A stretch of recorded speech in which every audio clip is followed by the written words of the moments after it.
welcome back. So today's video is going to be a 2023 art supplies video, and if I sound a bit weird, it's just because I just got COVID and I'm still recovering. And today I'll be sharing with you guys some of the art supplies that I've used in 2023, and also this year I actually didn't do much art as compared to my other years. I think this year has just been, I felt aimless and I felt a bit lost, so my art reflects that as well. I've just been doing a lot of conceptualizing and just more of my fashion projects rather than illustration. So yeah, there isn't much to show you guys this year, and a lot of the supplies, if you've been following me for a while, you would have probably already seen them in past videos, because I tend to use the supply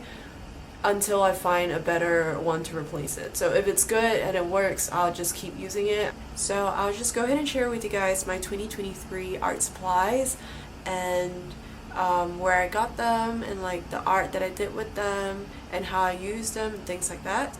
So first off, let's start off with the palette. The first one is actually a Holbein 250. So the story behind how I got this palette, actually, if you don't know, the Holbein 250 is actually a discontinued palette. Holbein no longer makes palettes like this, and it's quite like sought after, I guess, for a while. Initially I didn't know that. Initially I got this just because I needed a palette. Got this from Carousel, like an online marketplace, and you can meet like a lot of collectors there and like just people wanting to clear their stuff. This was originally not on the listing. It was just I was getting something else from the collector, and then I just asked if she had any other things that, you know, I might be interested in, and then she just shared this palette. And I think I paid $20 or $25 for this palette, which is a very good deal. I have a video on like me filling up the palette, but the paints that I filled originally was Holbein paints, and I think now it's all Daniel Smith, so there isn't Holbein in this palette anymore. And I've long sold that Holbein set of mine a couple years ago. So one thing I really like about secondhand supplies or like marketplaces is that you can find really good deals at times, and if the condition is still pretty good, I don't really mind. Unless it's like a collector's item and people know it's a collector's item, then they will hike the price up. But other than that, if it's just a regular supply, you can get it for a lot cheaper than retail, and a lot of the time some people only swatch the colors and things like that, so there's still a lot left. And it's good for people who just want to try out a new stuff and you don't really want to commit to the full price tag, because some art supplies can get pretty expensive. So that's the story of how I got this palette. The sides, it's already bubbling and coming off a little bit because I've had this for a while, about 4 years plus minus. You can see that the tin at the bottom is slowly revealing itself. It just closes flat like this. There's no like click or anything. It's just like it's a palette and it just folds and closes. The finishing is really nice. These days Holbein still sells watercolor palettes, but it's more so, I think they're just a distributor now, because Holbein distributes a lot of art supplies as well in Japan. But yeah, this is the original 250. I think there's also like a 500. It's just different sizes, and it also has a thumb ring, so you can bring it out if you do. But I've never brought my palettes out because I don't paint outdoors. And the palette is really messy. It's very well used and well loved. I love all the paints that are in here, actually. It's a lot of my Daniel Smith paints, and I love using it to paint the circles that I always paint. I have featured quite a lot of those all the time, and I love their paints. It's really, really refined. The colors are really beautiful. The granulation is great. The price is alright as well. It's not too bad. And like the 15 ml tube actually lasts me a really, really long time. And I come to this whenever I want to paint more like abstract or natural scenes. I don't really use Daniel Smith paints to paint my illustrations because I feel like it's pretty harsh or heavy. I don't really know how to explain it, but I feel like it just they're better paints that work for when I do those kind of artworks. So this is it for the Holbein 250. And then this is my brass palette. It's a Robertson brass palette. I got this from BuQi Studio on Taobao, and it's a China marketplace, and there's like a lot of things on there. It'll be great if you know a bit of Mandarin because it's just easier to navigate and like speak to the sellers. But I paid about 300-ish for, I'm pretty sure, but I think the price has since increased from what I originally paid for it. So yeah, I think it was like a $50 increment or something like that. So this is how the palette looks like. It's really well made. It's very beautiful. It's my first ever brass palette. The construction of it is really good and it's still holding up really well. It's very heavy duty and it's very weighty for a palette, but I feel like usually things that are made of higher quality materials have a very nice weight to them, and it's just very well made. It lies really flat as well, so like the water, you know, it won't drip or anything like that. Also, this has 4 mixing wells and 2 like trays. The only thing about it is that it's sometimes a bit hard to open because I don't really have any nails. So this is just the trays that, you know, when you flip open, you can use it as an extra mixing area. The seller also has, other than like the raw brass finishing, they also have it in like a lacquered finish in blue and green, I think, but I prefer the original. So this is just how it looks like. I think it looks really, really beautiful. So there are 4 mixing wells, and it's enough space to just keep your paint going. And you can tell I don't use the 2 mixing trays on the side. I just use mainly the 4 wells, and it definitely stains. The paint definitely stains the palette. I think the paints that I have in here are Sennelier and Amgram paints. I have a palette fill video up on this as well, so you can go and watch that video if you would like to know the exact paints that are in here. But they're basically just all primer colors because I usually like to mix my colors, and I use kind of like the same tones. I don't really stray off very much from what I always make. The tray at the bottom is removable, and it just looks like that. It's still really shiny. So originally it's this shiny, the entire palette, but now it's definitely like oxidized and very well used, but I still really love it. I think that this is kind of the beauty of a brass palette, is to see it kind of get its character, like how you use the palette, because the brass reacts with like the oils on your hand, the environment. I just kind of like that it will grow on its own. Yeah, so these 2 are the palettes that are it for 2023. So yeah, and next up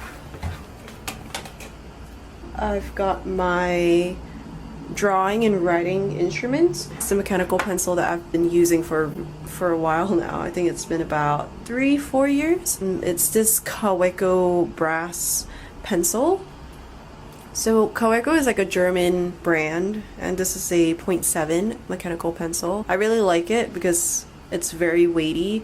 It's not too bad. I think I paid about 40 euros for this. You can see that the brass has already been oxidized, and the entire make of it is just very sturdy, and the quality of it is really nice, and I just like the entirety of it. So I don't use this to sketch because I don't really sketch with pencil. I usually just go in with a pen or ink, but I do use this for drafting my patterns for my fashion construction. Next up is this pen. I use this pen for journaling. This is it. This is the Kaweco Sports series. I think it's about $30. It's plastic, but it feels really nice, and the finishing and everything. Mine has quite a bit of scratches on it because I do like to bring it out, but nonetheless, it's still a really nice pen to write with. This is the fine point one. I think there's a couple of like points that you can choose from. So yeah, these are for my writing instruments, I guess. That's not super art related, but it's still a supply that I thought I like to share. Okay, so next up for inking, these are what I use. So this is still the same old materials that I like to use, because I said that if it works for me, I don't change it until I find something even better. So this has been working really well for me for a couple of years now. So this is the Moblique dip pen. You can open it so you can put your pen nib in there if you're bringing this out, and it protects your nibs. So it's quite nifty. The nib that I'm using is the Pilot G Nib. It's a very, very nice nib, and it's a bit, I think a pack of these, like 10 nibs, is about $16, which is, I don't know what's the market price for nibs, but it's not super cheap, but it's not super expensive. But they do last me a pretty long time, especially for this year, because I haven't been sketching all that much, so I don't really change the nibs out. The weight of the lines that it can create is perfect for my style of art. I really recommend the nibs. This G Nibs are really nice, and the pen holder, this one is just, it's nice. I like it. I feel like it feels comfortable, but it's not necessary. I've tried a couple of pen nibs before and they all kind of just work the same. And then for my ink, I am still loyal to my Holbein inks. I think this is probably my second bottle in about 5 years of using this. I've been using this for a really long time, like this particular ink. It's permanent, which is why I really like it. You can see that the dropper doesn't even work anymore, and it's just permanent, which I really like, because I like to go over the illustrations with watercolors and it just doesn't smudge or anything like that. It's very consistent. This is it for the inking part of my art process.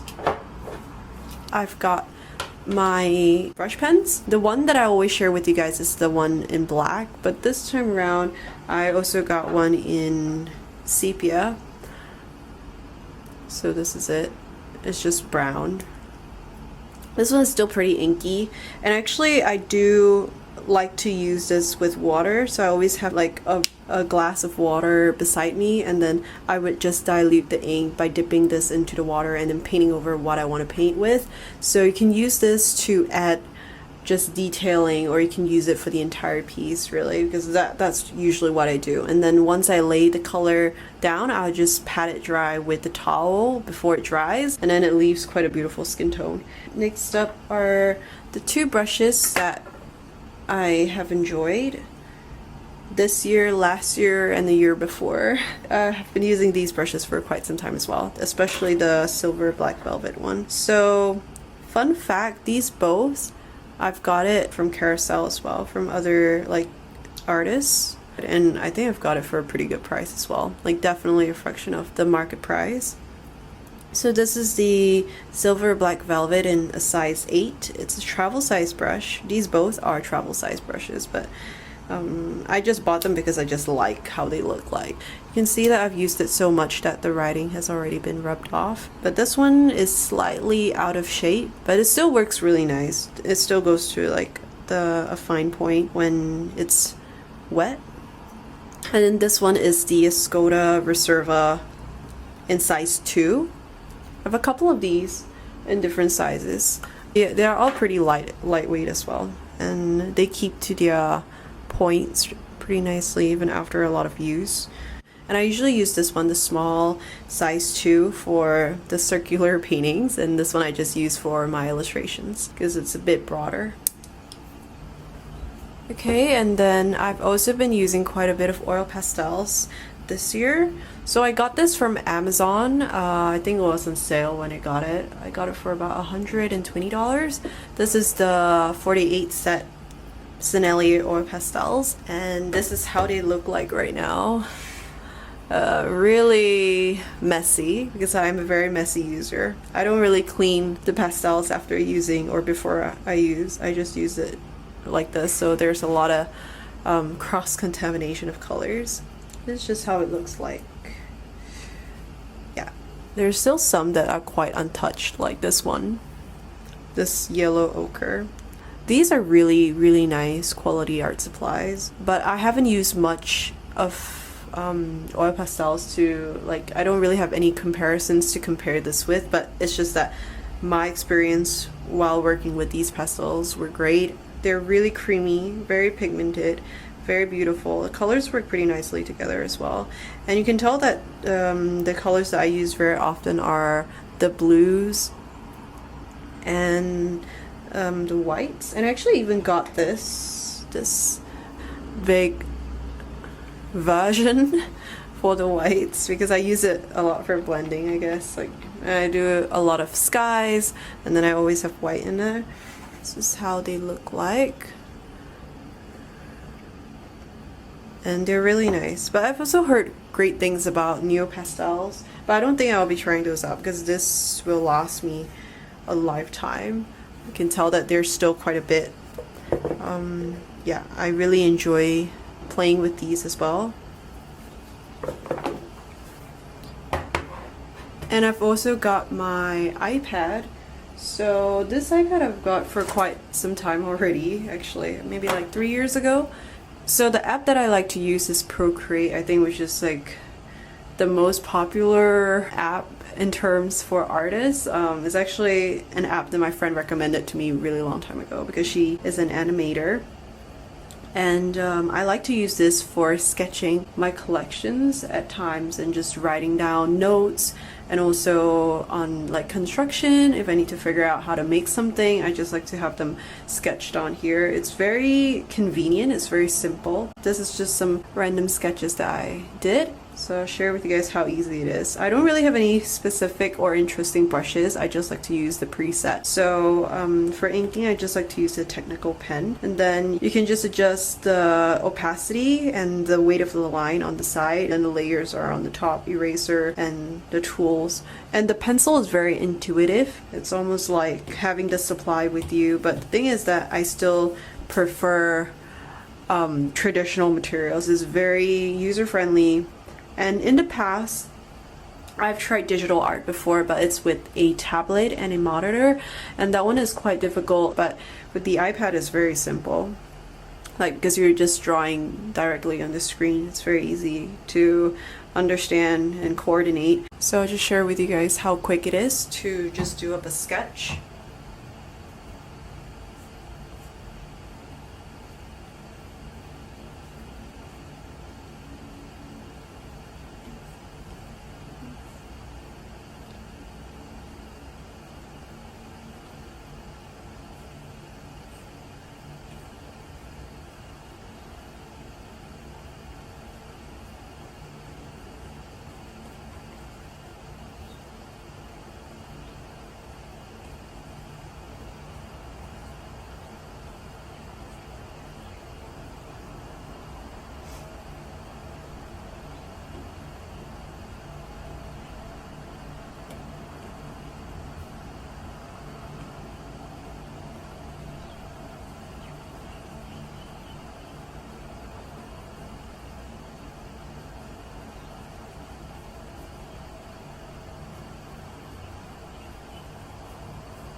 So this is how easy it is to just get a sketch in.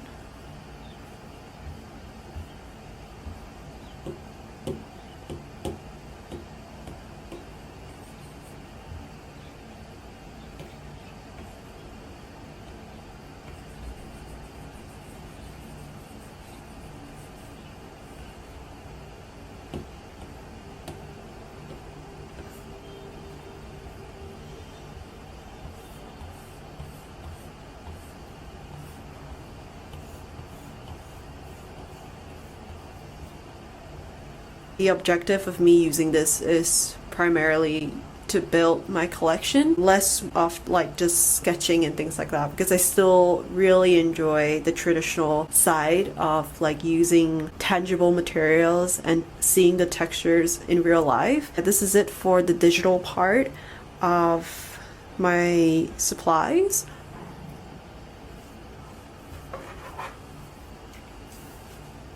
Next up, I'll be sharing with you guys my sketchbook.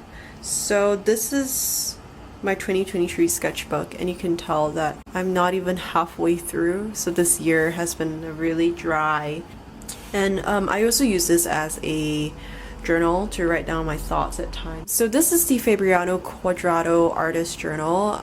The one that I usually use is the Classic Artist Journal, which is more of a rectangle, like a regular book format, but this one is a square format, which is a bit more interesting. I also found this on Taobao, and I bought the remaining 2 pieces that they've got left. So yeah, and you can tell that I still do a lot of this whereby I stick a piece of paper on top of the journal, and it's because I screwed up the piece behind it, or I didn't really like the artwork below this. That's why I like to cover it up. And the less that I sketch, the more mistakes I usually get, so then you'd see a lot of this happening in my sketchbook. So yeah, so this is the natural page, and also this journal has 4 different types of paper. So there's the white paper, and then it follows with a yellow tinged one, and then craft colored paper at the back. So yeah, this is just soft pastels on top of watercolors. So this is how the original paper is. This piece right here on the left, this is the original paper, and then this is a cover-up. Yeah, here, see. So that just means that there's an artwork below it that I didn't quite like. So some of these, usually for me in a year, I would fill up one of these sketchbooks, and also some loose sketches here and there in my other sketchbooks. But this year, like I've said, I didn't really do much art as well. I focused a lot on my sewing projects that I will share with you guys as well at the back. I'll do like a little clip. So I just hope that I will sketch more and do more in the new year.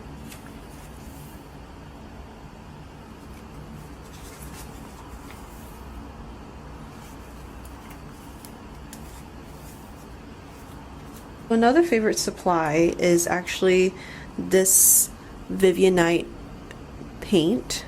This is from 𝘮𝘮𝘯𝘮𝘮𝘯, which is a Italian male. Actually, I have another one, another full pan, but I don't know where I put it because this one is already quite little.